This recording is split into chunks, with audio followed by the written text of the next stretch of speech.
ఒక వినూత్నమైన కార్యక్రమం P4. ఒక పక్క మార్గదర్శి, ఒక పక్క బంగారు కుటుంబం. బంగారు కుటుంబం కూడా తక్కువ కాదు. మేము కూడా ఒకప్పుడు పేద కుటుంబాల నుంచే వచ్చాం. మామూలు మధ్యతరగతి కుటుంబాలే, ఒక రైతు కుటుంబం. వేదిక పై నుండి అందరం కూడా అక్కడి నుంచే వచ్చాం. మార్గదర్శులు కూడా మొన్నటి వరకు బంగారు కుటుంబాలే.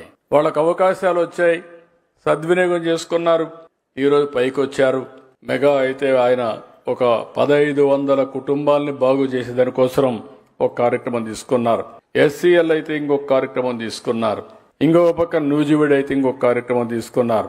చాలా మంది ముందుకొచ్చి, NRIs కూడా ముందుకొచ్చి మాకు తోచిన విధంగా మేము కూడా చేస్తాం, 10 కుటుంబాలు 20 కుటుంబాలు వాళ్ళు కూడా ముందుకు వచ్చే పరిస్థితికి వచ్చారు. ఈ రోజు మనం చూస్తే సమస్యలు బోలెడన్ని సమస్యలు ఉన్నాయి.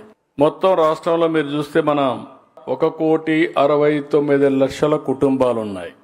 అందులో కొన్ని సెలెక్ట్ చేసిన తర్వాత వీడింగ్ అవుట్ చేస్తే నీడీ ఫ్యామిలీస్, అవసరమైన కుటుంబాలు 21 లక్షలు వచ్చాయి.